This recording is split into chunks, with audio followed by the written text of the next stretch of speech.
go.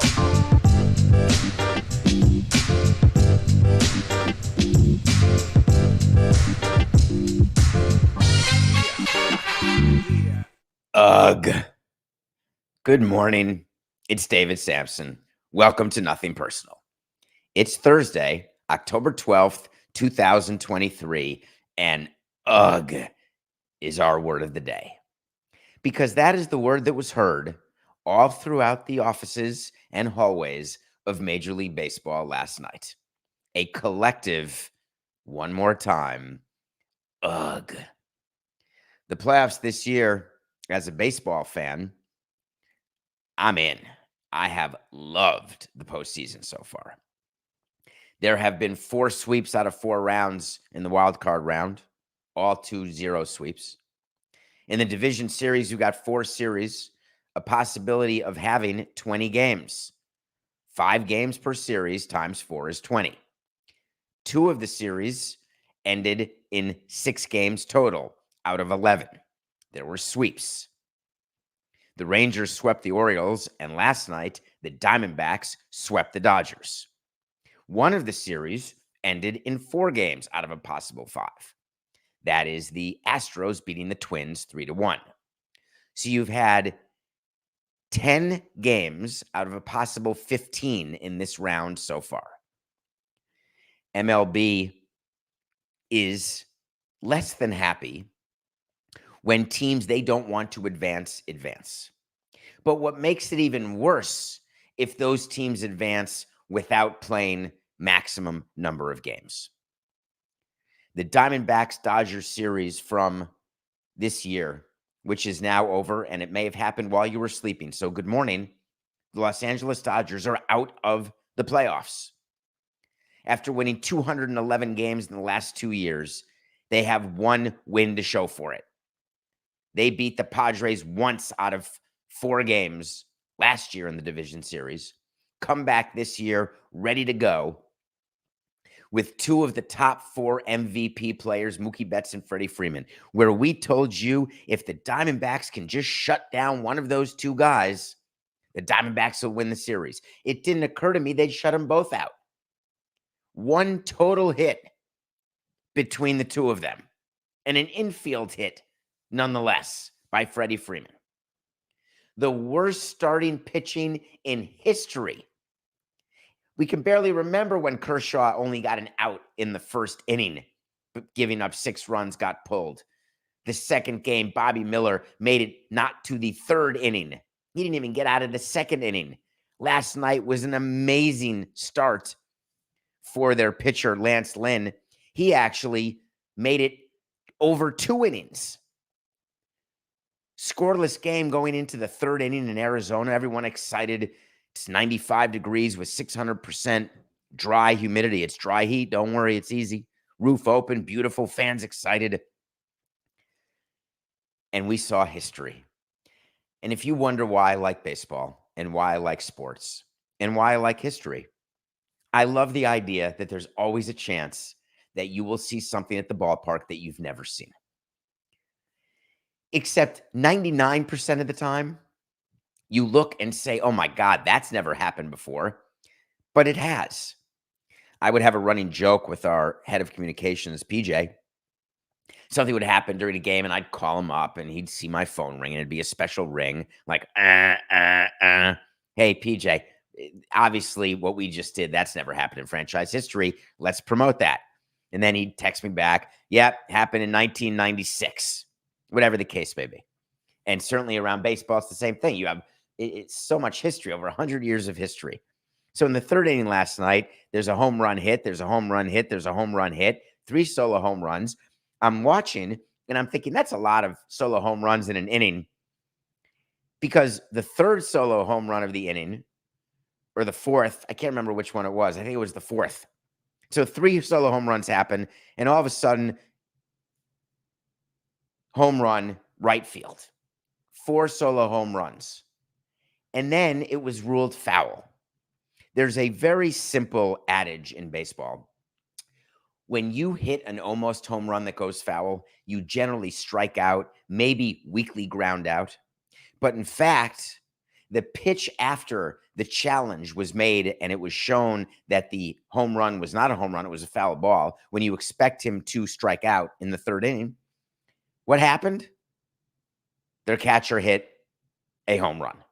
4 solo home runs in a half inning in front of a frenzied crowd. And I was thinking, that's what an inning.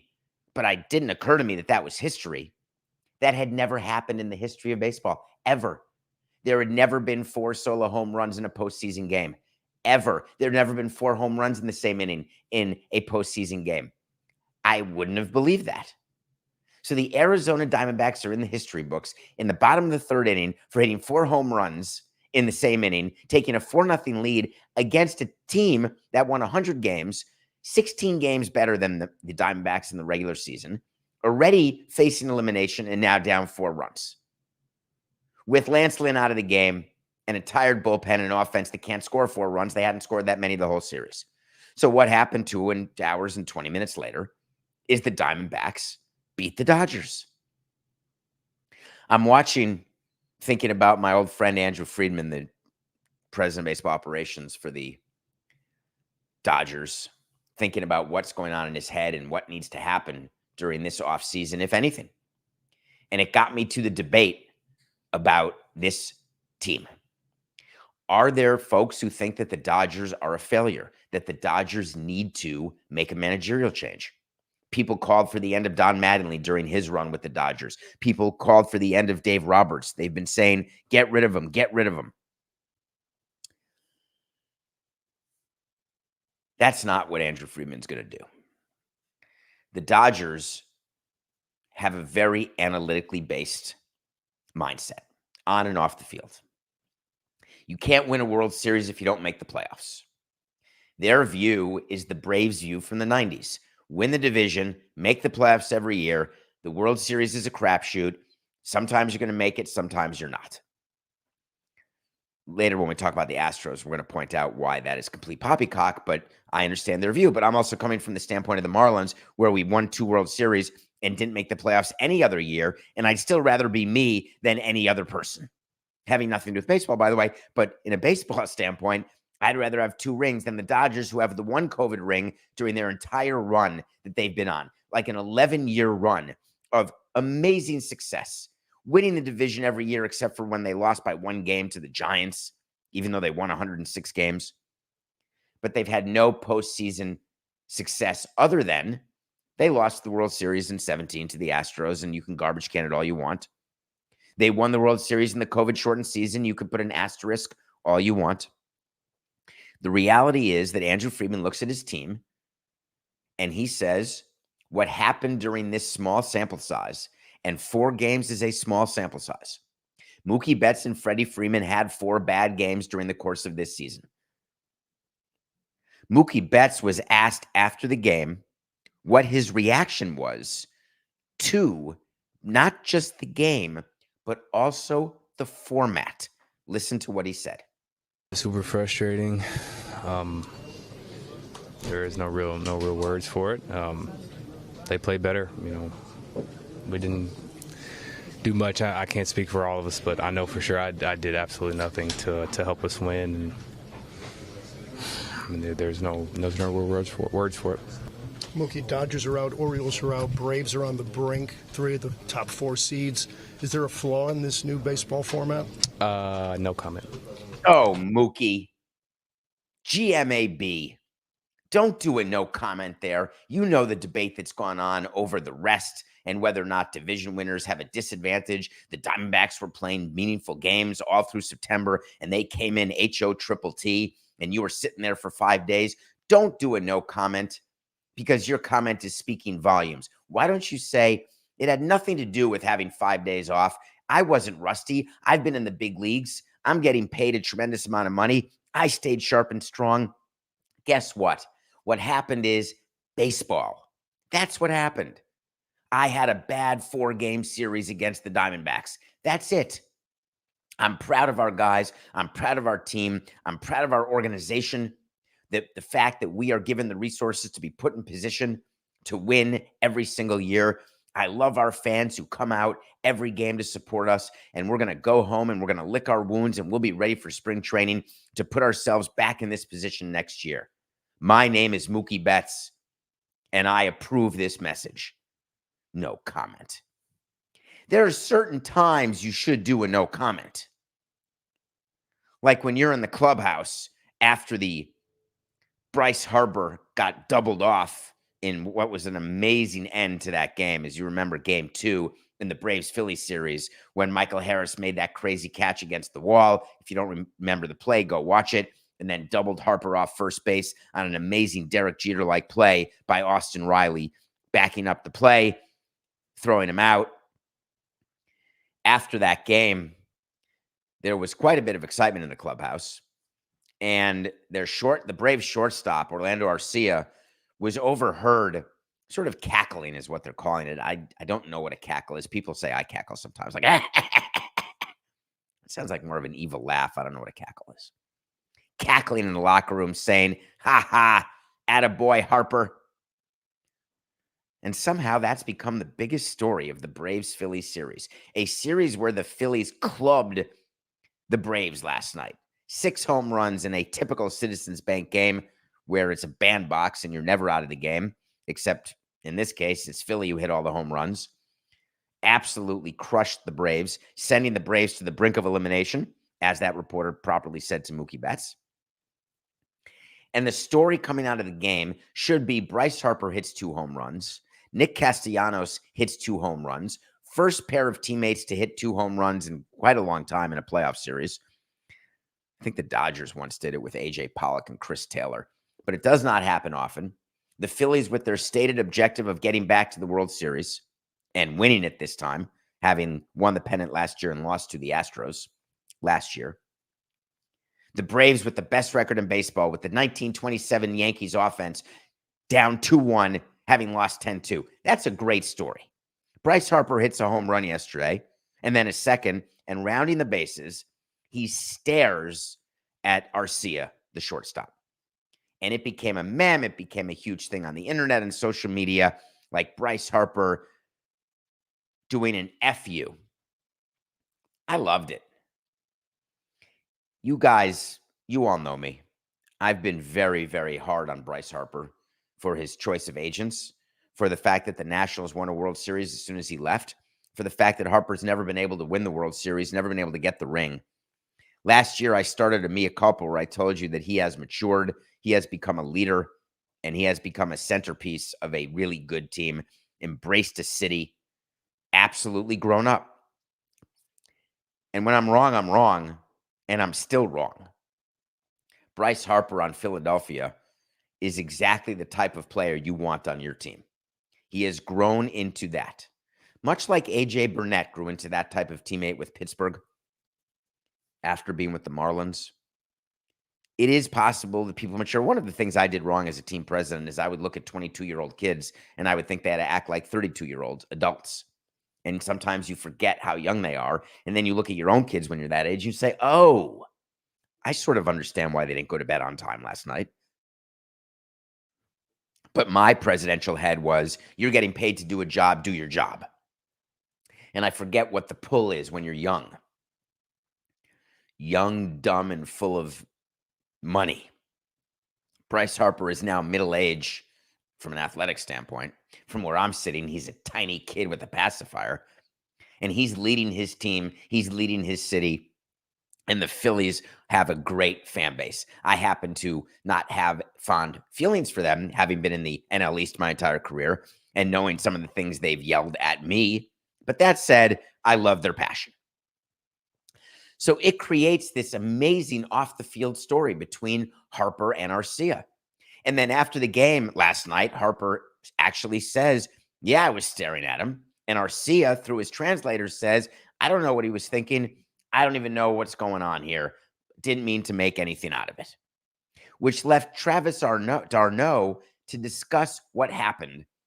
And it is worth mentioning to you so you can make your own judgment about this story and what bulletin board material is and what the role of the media is as it relates to getting you as fans information. Let's hear Travis d'Arnaud.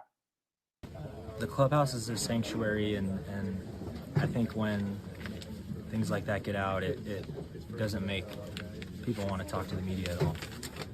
It affects the people who have been great to us all year, and it is what it is. So what he's doing there is calling out someone in the national media, because his words were chosen carefully, Travis d'Arnaud, catcher for the Braves, when he said it hurts the people who have been with us all year. Because what it does is the players get together and say, listen, when the media comes in, everyone stays quiet. And that does hurt the people who have been with them all year, the people who have promoted them all year. And that indicated to me, I'm no sleuth, but it indicated to me that it was someone else. And it reminded me of rules that we would have inside the clubhouse. Very simple. When a game ends, the clubhouse is closed. There's a big sign on the door of the clubhouse, no media allowed. The rules say that you have 10 minutes after the last pitch to do whatever you want in your clubhouse. And after that, you have to open it up to the media. And once inside the clubhouse, there are areas where the media can go and areas where the media cannot go. They're allowed to go into the main area of the clubhouse. They can't go into the kitchen. They can't go into the dining room, the training room, the coach's area, or the manager's office. There is a spot for them in the main clubhouse. And they can mull around and try to go to your locker and wait for you and talk to you. And the rule is simple. When the clubhouse is open to the media, you are on the record. Travis d'Arnaud is no rookie. He knows very well that there's nothing, oh, that's off the record, that's off the cuff. If you walk around naked, you're going to be seen naked. If you walk around swearing, you're going to be seen swearing. If you take a bat and hit a TV because you're frustrated, it's going to be reported. We would tell our guys that if you want to hurt property or yell at a teammate or yell at me, no problem. You've got 10 minutes to do it. Or we can go back to the training room, pretend we're lifting weights or going on the bike, and you can yell. But that said, if you yell loudly enough and it's heard by the media, whether it's muffled screams or they can actually hear what you're yelling, that is open season. That can be reported. For Travis d'Arnaud to be surprised that any sort of Michael Jordan-like bulletin board material is not going to be pushed out into the media ether, he's silly. And Bryce Harper's no rookie. Bryce Harper, like Jordan in The Last Dance, looks for whatever bulletin board material he can find, whatever motivation he can find. Is it overblown? Yeah. Does Harper know that the other team in the other clubhouse was going to say, Harper, you're the best player. You made a mistake. We're going to talk about it. Of course they know that. I think this is much ado about nothing, except the Braves are annoyed because it's like they tickled the bear. But the reality is the only bear that needs tickling is their own offense. The Braves offense has disappeared, and it can happen over a 4-game series. That's the vagary. Well, it's been 4 games, but it's a 5-game series, but the first 4 games. Those are the vagaries of the playoffs. I don't want to hear an excuse either from the Braves, the Dodgers, Orioles, Twins. Doesn't matter. You lost. It happens. MLB is not sitting around trying to figure out how to change the format. There is no way to change the format. We've discussed this on Nothing Personal. MLB's sitting around saying, I can't believe the Dodgers couldn't win a damn game. I cannot believe that the Braves Phillies is not going to go 5. It better go 5. And then they said, how about the Astros Twins? We got to get the Astros out of there. And out of there they are. The Houston Astros won the series last night. They swept Minnesota in Minnesota, 2 games. And all the excitement of the Twins beating the Astros once in Houston, thinking, hey, this is different. This is a different Twins team. Oh, before I get to the game, Coca. For all the people who are new to Nothing Personal, and as of last week, I think it was 4.9% of you. Thank you. Each week, keep that going. Compounding is a pretty amazing thing in podcasting. I do this without a script. I do this without, I have a rundown in front of me and Coca in my ear. I make mistakes. And when I make a mistake, I want to hear about it. And you did.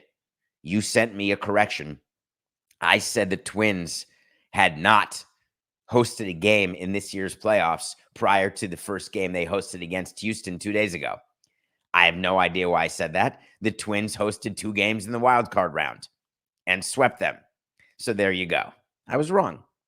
So the Twins are playing, and it's exciting. People are cheering. It's cold. It's October weather. And the Astros are just about business because the Astros are in the business of winning. Winning time is not just for the Lakers. It's for the Astros too. This is a dynasty, and I've told you it's a dynasty from the minute this season started to the minute I predicted what would happen this season and to the minute I predicted what would happen this postseason. Until you beat them, they are unbeatable as they try to defend their World Series title as the reigning World Series champions. You can't do it unless you get there. You can't do it unless you get to the LCS first. And for the 7th straight year, the Houston Astros are going to the League Championship Series. Baseball did not get a Game 5. The Astros were not going to allow a Game 5 back in Houston. They wanted a Game 1 in Houston of the LCS. They knew the Rangers had already clinched. They could not have their pitching backwards going against a Rangers offense with the Rangers pitching being forwards. They had to win last night. And to me, it was never a doubt. It was a close game, a nail-biter, where the Astros bullpen, you're going to watch them in the LCS, they're lights out. You can't believe that Presley, as their closer, has the worst stuff out of all of the relievers leading up to him, but he just doesn't get hit during the postseason. Their lineup has no breaks. You start with Altuve, then go to Bregman, then go to Alvarez, who may be the best hitter in baseball right now, and you can back it up with Kyle Tucker, and then you have Jose Abreu, who is a power hitter all of a sudden, hitting home runs left, right, and center, including last night again. And you haven't even gotten to the World Series MVP from last year, Jeremy Pena. It's too good. I'll tell you, Dusty Baker was asked after the game about playing the Texas Rangers, and he talked about Bruce Bochy, the manager of the Rangers, and Dusty Baker, the manager of the Astros. There's going to be a lot of talk when we preview the American League Championship Series, which we'll do tomorrow. Game 1 is on Sunday. It's an all-Texas League Championship Series. These managers are old school, old style. But what they've done is they've adjusted to the new school. They've done what Tony La Russa couldn't do. They've been able to appreciate what players are like now, appreciate what they can bring to their teams as people who have been managing for decades. It is going to be an epic championship series. Baseball says, ugh. Why? Because it's all Texas. That is not ideal from a TV standpoint. There is concern about ratings when they get released. There's concern about how long series will go. But for people who like drama and baseball or sports, this Rangers-Astros series, it'll be something. So I say goodbye to the Twins. I say goodbye to the Orioles. I say goodbye to the Dodgers. And I say to you that we've got 3 wait-to-sees that all came true in the last 2 days. I hope you made your series picks based on my series picks, because I told you the Diamondbacks were going to beat the Dodgers. That's a yes. I told you the Astros were going to beat the Twins. That's a yes. And I told you the Rangers were going to beat the Orioles. That's a yes. Could I go 4 for 4? I'm going to need a small 2-game winning streak by the Braves starting tonight. And if that happens, it will be a clean sweep for me. But either way, I'm batting .750 as we head into the LCS. Not too shabby. Okay. I got to get to this review, Coco, because I can't wait to talk about it. And then we're going to talk about the Yankees. The Yankees are back in the news. If you're not in New York and you didn't read about Hal Steinbrenner and Randy Levine yesterday, I'm going to tell you why Randy Levine, who is the president of the Yankees, and Hal Steinbrenner, the owner of the Yankees, Randy went a bridge too far yesterday out of his frustration and anger about his Yankee season, and he sullied my former team, the Marlins. And as much as I would have loved that, had Jeter still been there, I don't love it now. And I'll explain exactly what he did and why what he said is absolute horse hockey. We'll be right back.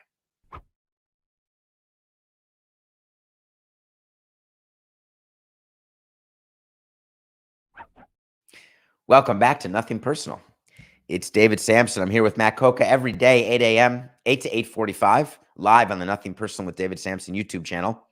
Go to our website, please, davidsamsonpodcast.com. I'm getting to as many of the emails as I can that you send or DMs that you send. There's also great merch. We are a couple weeks away from unveiling our third new themed t-shirt. Right now, you've got a Wait to See shirt and you've got a horse hockey shirt, as well as Nothing Personal logoed stuff. Please enjoy it, buy it, and then send pictures of yourself wearing it. Spread the word about our show, rate, review, subscribe. We're growing, and we love that you're a part of it. So I watch a movie every day, no matter what, even when games end at 12:30. I find time. I turned on Netflix, and I saw a Wes Anderson movie. And I said, wow, this is crazy. I didn't know Wes Anderson. I just saw Asteroid City. What could he have done? And it was called The Wonderful Story of Henry Sugar. And it had Benedict Cumberbatch in it. And it had Ben Kingsley in it. And Ray Fiennes. And I'm thinking, I've never heard of this movie. And that sounds a lot like the Roald Dahl book. What's going on? And then on Netflix, it gives running times in the title card. And it said 39 minutes. And I said to myself, is this a preview? What's happening? And I don't look at reviews. I don't look at anything, but I said, I'm going to watch this. So I watched a short film called The Wonderful Story of Henry Sugar, which I'm going to review in 1 minute. Because once that was done, I then saw in What's Up Next, or here, if you like this, watch this, something called Poison. Another Wes Anderson directed movie that was only 17 minutes. What am I missing? So I violated my rule. Before watching Poison, another Dahl adaptation, directed and written by Wes Anderson, I went to the Google. And I couldn't believe it. No one had told me about this. All of my great sleuths out there and spies who tell me what to watch and what's going on, we all miss this. Wes Anderson has released 4 short films, a 39er and then 3 17ers. Basically, in 90 minutes, you can have 4 short movies, all by Wes Anderson, all adapted Dahl stories. They're unbelievable. If you've never watched a Wes Anderson movie, I told you to watch Asteroid City, Grand Budapest Hotel, Life Aquatic with Steve Zissou. He's an acquired taste that you will acquire if you will take a minute to taste. But the short story, Poison, I want to start with. Benedict Cumberbatch, who maybe you only know as a superhero now. I know him Imitation Game and as a serious actor. I like him in the superhero movies. I think he's Dr. Strangelove, and it's fine. I'm interested. I don't necessarily buy him as a superhero, but don't care. He's sort of a more, English actor with gravitas. Poison is a short story where there's a man who can't move because he's going to be eaten by a snake. And it's the story of someone, and Dev Patel is in it, the guy from, what's the movie directed by Danny Boyle? And it took place in India, Coca. Please help me. I can't believe it's one of my favorite movies. And I'm completely blanking. It had to do with the game show. This is not happening to me. I'm stopping the show until you tell me what it is. Slumdog Millionaire. Whew. I need to take a minute. You can wipe this break. I need 1 minute, okay? 10 seconds. 5 seconds. Here we go. 4/8/69. Also starring in Poison is an actor, Dev Patel, who you obviously remember from Slumdog Millionaire. And it is this story about how to get someone not to move when, if they move, they're going to die. And it is done in the quirky Wes Anderson way. And the end of the story is quite fascinating. But the number one of these 4 short stories was The Wonderful Story of Henry Sugar. Henry Sugar is played by Benedict Cumberbatch, and it's the story of a really rich guy who doesn't have a great life, and he's trying to figure it out. And he gets wind of a guy named Ben Kingsley, played by Ben Kingsley, who writes a book about how you can see with no eyes. And Henry Sugar thinks that's absurd. You can't see with no eyes. He goes to visit Ben Kingsley. Ben Kingsley tells him, here's the trick to seeing with no eyes. It's a trick. The trick is you need to spend months, years, decades imagining things, clearing your mind, imagining only what's in front of you. And if you do that, you can see with no eyes. And Henry Sugar says, here's an idea. I'll do it because I'm a gambler and I want to win money. And then he wins all this money and he realizes, what's he doing? He's got this gift of life and he's wasting it on blackjack. 39 minutes of perfection. If you want to see this movie and you do not take 89 minutes, you're making a mistake. If you don't like Wes Anderson and you won't take 89 minutes, you're making a mistake. If you don't like Ben Kingsley, Benedict Cumberbatch, Dev Patel, Ray Fiennes, please trust me. Watch all 4 of these short stories. It's 90 total minutes. It's one movie. It will open a world of both Dahl as a great children's storyteller and Wes Anderson as one of the top filmmakers of our time. I don't know how I possibly missed this, but I got it now. So here we are as we approach the League Championship Series. We did a segment, I don't know what it was, a week ago, Coca, where we talked about the Yankees and how they were going to hire an outside company to tell them what's going on. And we wondered how that's possible and what that means. And then it turned out it wasn't true. And we wanted the Yankees to be out of the news because they've disappeared, but they got right back in the news yesterday. Hal Steinbrenner had an org meeting. This is not newsworthy. We all do org meetings after every season. Whether you win the World Series or lose 120 games. After your season ends, your owner gets together with your team president, your president of baseball operations, and a lot of your baseball people. You bring in your head of player development, your head of scouting. You bring in some of your trusted advisors, whether they're pro scouts or assistant to the general managers or assistant to the owners or presidents. We would have Andre Dawson and Tony Perez and Jack McKeon and Jeff Conine after he retired. We'd bring in heads of each of the departments, and we did org meetings where we would go through the entire organization on the baseball side. Here's what went right. Here's what went wrong. And here's what we're going to do differently. And go. The end of the org meeting is always a 1, 2, 3, Brett. 1, 2, 3, Brett. You put your hand in and you get excited for spring training. You say you're not going to watch the rest of the playoffs and you move on. Because spring training is in 4 short months. So Hal Steinbrenner was giving a speech on a panel. It was a Sportico panel. And he was asked about his season and about the meetings. And he told us that he had a meeting that was very serious. He told everyone, you've got to check your egos at the door. We're going to have a serious meeting where we're going to critique the job that you do. I have no idea why Hal Steinbrenner was answering a question like that. These meetings, it's not that you sit around and critique your people. You talk to your people. You question your people. You don't say, hey, how come we signed this guy and he stinks? Hey, tell me about this guy and why his arm fell off. You sit and collaborate on the decisions that you as an owner or president were a part of and approved. And you don't sell out your baseball people during org meetings. That's not how to motivate them, get them going. When you're trying to build your team, you have to motivate your team. So he says, I think at times it got a little dicey, but it was respectful the entire time. There wasn't one stone we left unturned, from health of the team, what we're doing in the clubhouse culture, the weight room, analytics, pro scouting, biomechanics. Do we communicate enough? It was a great 3 days. And all I kept thinking of is, God, the Yankees are in trouble. Because that's not even what you should be telling your public. That's really nice that you went into all those things, and it's accurate because that's what you do during org meetings, is you talk about the departments, you talk about budgets, what's needed, what's not needed, what we can do better. All of it makes perfect sense. But that's not what Yankee fans want to hear. They want to hear that the owner of the team, Hal Steinbrenner, said, you know what, I'm channeling my inner George.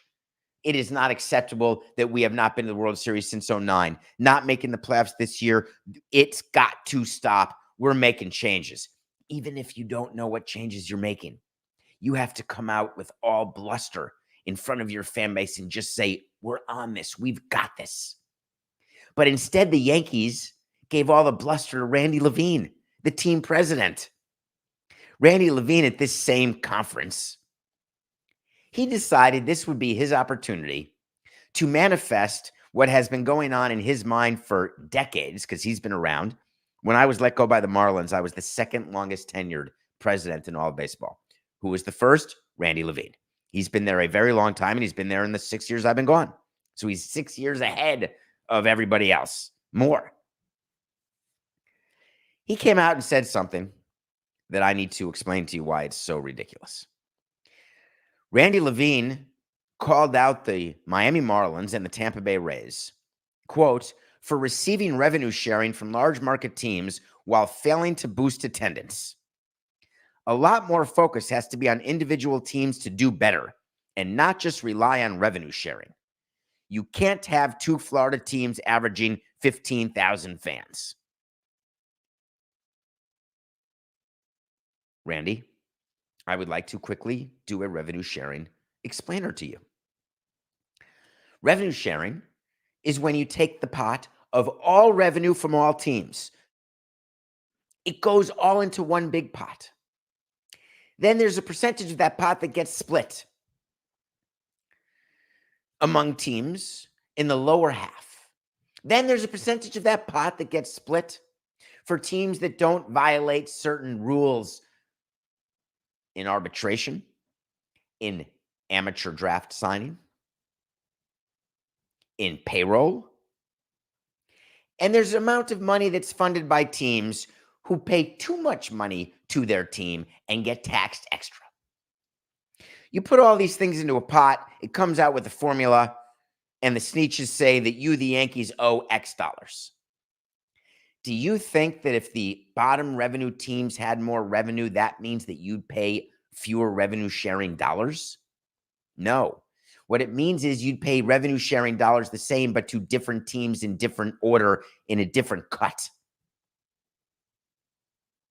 The argument that the Rays and Marlins at the bottom, and I would argue they could be at the bottom, Oakland could be there with them, Kansas City, Cleveland, whatever the case, whoever it is. The Oakland A's, if they move to Vegas, will still be getting revenue sharing. Tell that to your relocation committee. Tell them that you don't want to give Oakland or Las Vegas revenue sharing money.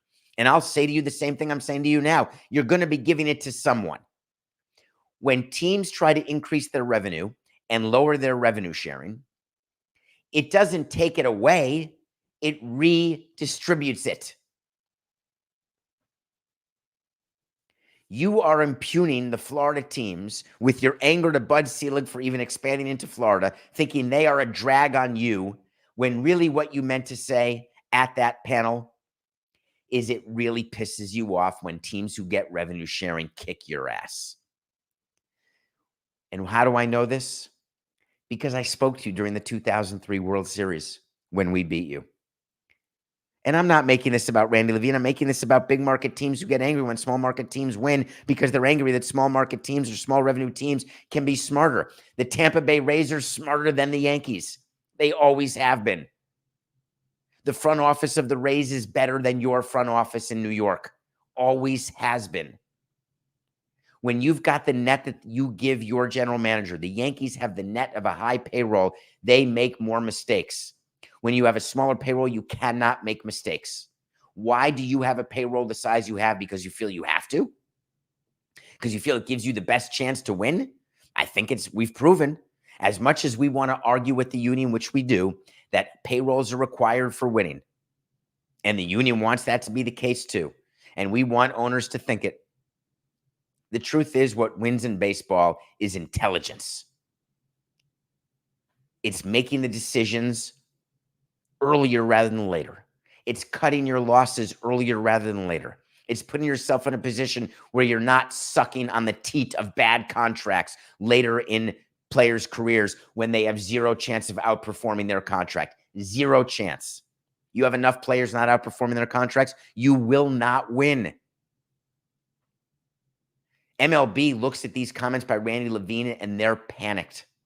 The reason why there's an economic reform committee, the reason why Rob Manfred is so concerned about the next collective bargaining agreement is he's got owners who are fighting with each other.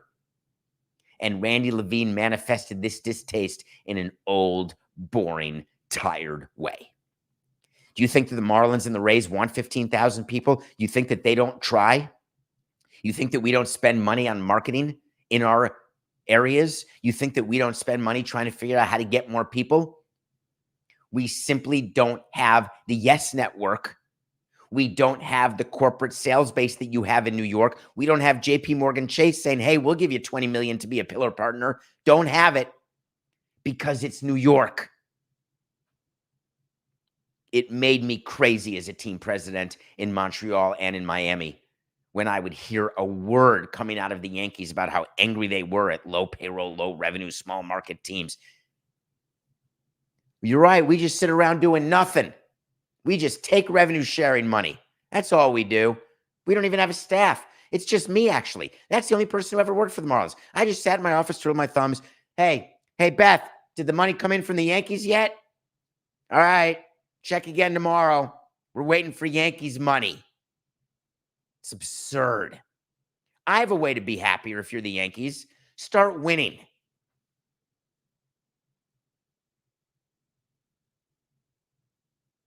Nothing personal pick of the day. We are 144 and 145. We had the Astros over the Twins, that won. We had the Braves over the Phillies, that lost. Then, out of nowhere, I told you there'd be a run in the first inning of the Phillies-Braves game. There were 12 runs scored, 6 home runs by the Philadelphia Phillies, and the score at the end of one inning, a glazed versus a sprinkled. Donuts. So we lost that bet too. We are 144 and 145. We are going into a night tonight where the Braves and Phillies were supposed to play at 6 o'clock. Coca, can you help me here?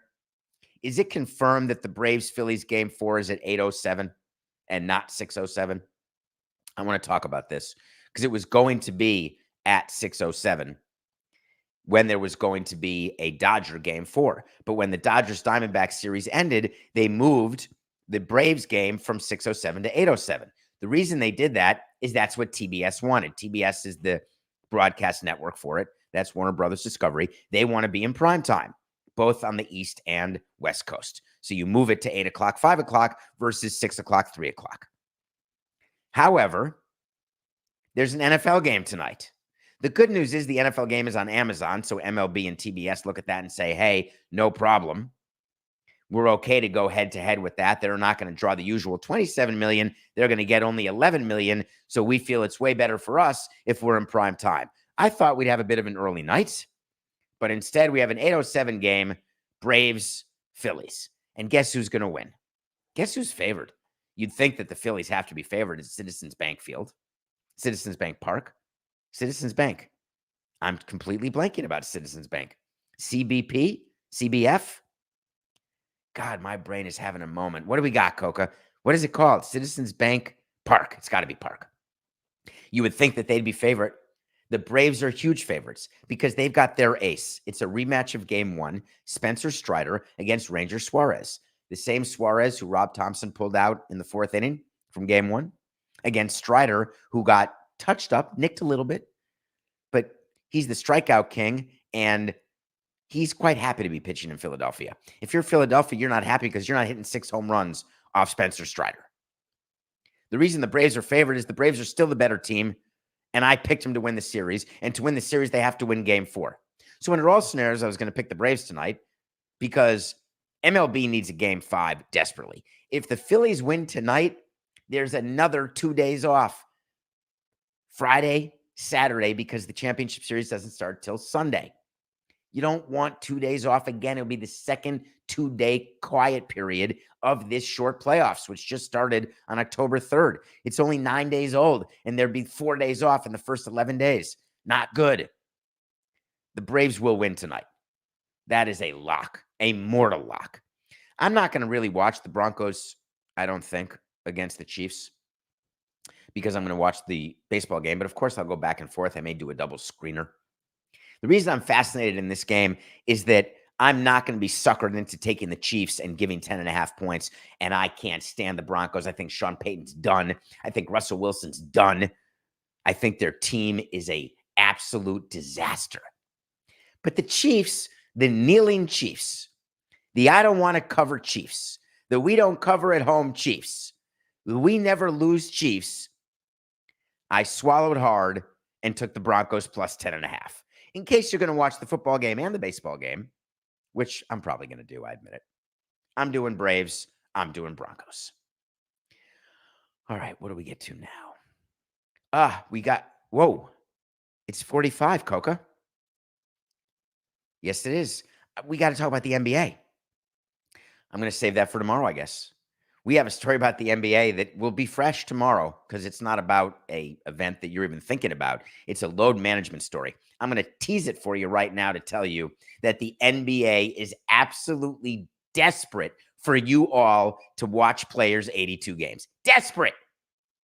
Until then, enjoy your day. Enjoy the games. It's just business. This has been nothing personal.